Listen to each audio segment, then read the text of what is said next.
ce moment-là, nous voulons parler politique, balkanisation. C'est faux. Donc, lorsqu'on a pris le responsable, l'organe politique, il va gérer un département. Voilà comment le Congolais se comporte. Pour engager le personnel, le programme du gouvernement a demandé qu'on engage des techniciens, des polytechniciens, des ingénieurs, des juristes formés. Voilà comment le Congolais se comporte. Il engage tout ce personnel la nuit. Le matin, il affiche. Je vais vous épargner des choses qui viendront dans le débat. Il engage tout ce personnel la nuit. Il ne tient pas compte du titre et du mérite. Maintenant, le matin, avant de sortir le soir, avant de sortir du bureau, il affiche un communiqué d'offre d'emploi. Alors maintenant, quand ce communiqué d'offre d'emploi est affiché, lorsque les techniciens, les ingénieurs viennent le matin, il n'y a plus d'emploi. Parce que les postes ont été occupés par les bois morts, les irresponsables. Les irresponsables. Les irresponsables. Donc,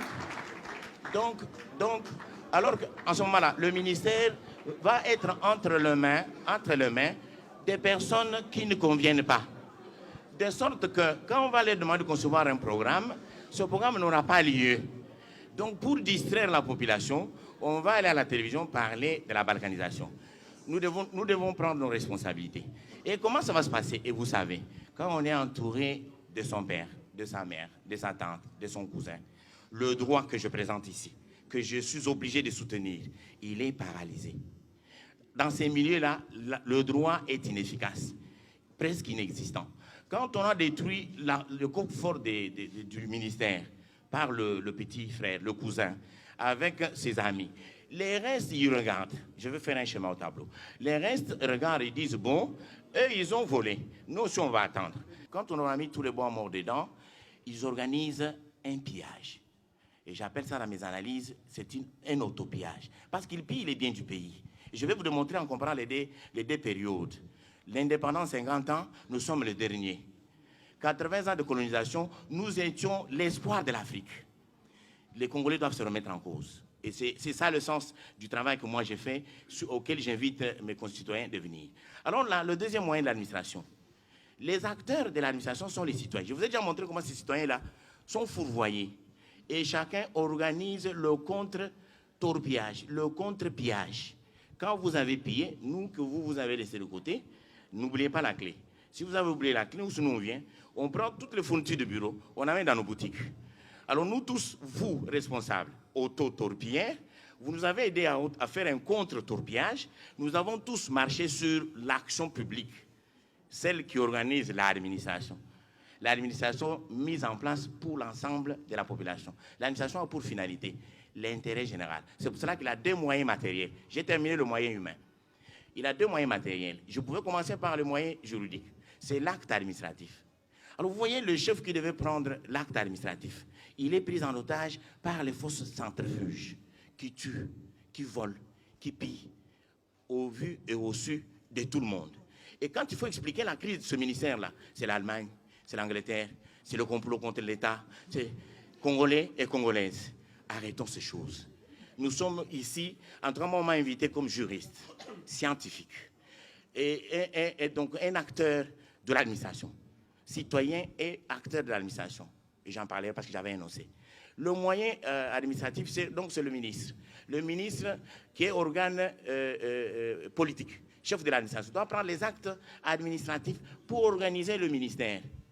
Mais puisqu'il sait ce qu'il est en train de faire, il ne va pas organiser. L'acte est absent. Quand l'acte est là, est illégal. Il est pris contre les autres. Donc le droit est paralysé. Et la caisse est vidée. Maintenant, pour se justifier, il faut dire que nous n'avons pas de moyens. Pendant qu'ils s'enrichissent sur le dos de l'État.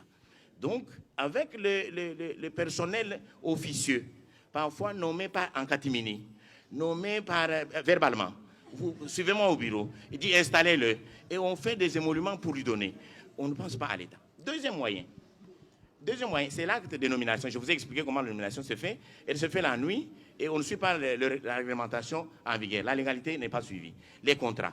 Vous connaissez comment vous concluez les marchés publics au Congo? Les marchés publics ont une procédure à suivre. Je vous ai pas des détails, mais je vais vous dire tout simplement que l'État doit, au moins, et vous savez comment vous avez vendu même les biens de l'État. Tous les immeubles sont ouverts. Vous pensez que vous êtes sérieux et vous devez dire que c'est l'Allemagne, c'est l'Angleterre, c'est l'Amérique. Non. Et je vais vous dire pourquoi moi j'ai dit non. je termine d'abord à développer l'autre moyen. Donc, en ce moment-là, quand vous devez faire le contrat pour vendre, pour acheter, voilà ce que vous faites. Vous appelez, on vous a demandé de construire une route. Je donne des petits exemples pratiques du juriste, publiciste, praticien. J'étais avocat dans ce pays, je suis enseignant de droit public. Et je suis en droit, des pieds sur terre. J'étais enseignant à l'école primaire, j'étais enseignant aux humanités. Je suis avocat dans ce pays. Donc j'ai 2 pieds sur terre. J'ai étudié ici. J'ai enseigné le droit des institutions politiques du Congo, ici, sous la supervision de mon professeur. J'ai enseigné le droit administratif dans ce pays, ici, dans cette faculté. J'ai enseigné les grands services publics. Et c'est pourquoi j'ai fait cette thèse-là. Je termine, ne vous en faites pas. 10 minutes, c'est beaucoup. Je suis sur les grands axes, je termine. Je termine. Donc, le moyen, quand vous voulez vendre le bien de l'État ou acheter, on vous demande de construire une route. Je donne des petits exemples. On vous demande de construire une route. Et vous savez ce que vous faites? S'il vous plaît. S'il vous plaît. Vous savez ce que vous faites? Vous appelez votre cousin. Il fabrique une société de construction avec des tracteurs déjà morts, amortis. L'argent, quand il sort au trésor, vous le partagez. Il n'y a pas d'allemand, il n'y a pas d'anglais. Il n'y a pas Ah non, ils ne sont pas là, c'est vous-même. Ministère de Trésor, dès qu'il sort l'argent, l'ordonnateur a décidé, avant que l'argent n'arrive chez l'ingénieur, le contremaître, il est déjà de 1/3. Alors maintenant, l'entreprise qui vient, les tracteurs sont poussés, on le pousse pour qu'il s'allume. Quand il arrive sur les lieux pour construire la route, vous le vivez, hein? Vous le vivez. Quand il arrive pour construire, on met les graviers, il s'allume, il s'éteint. Et le projet s'arrête. L'argent a été partagé. Ce ne sont pas des Anglais, ce ne sont pas des Américains, mes concitoyens. Ce ne sont pas ces gens-là. Mais leur complot existe. Mais il a échoué sous Léopoldé. Il a échoué sous la colonisation. Et nous étions l'espoir de l'Afrique. Mais aujourd'hui, il va se réaliser. Parce que vous avez donné le Kivu au Rwanda. Vous, Congolais. Est-ce que vous êtes Congolais? Vous avez une carte d'identité. Votre état civil, qu'est-ce qu'il fait? Nos bourgmestres, notre ministère de l'Intérieur, qu'est-ce qu'il fait? Arrêtez, ce ne sont pas les Anglais, ce ne sont pas les Américains.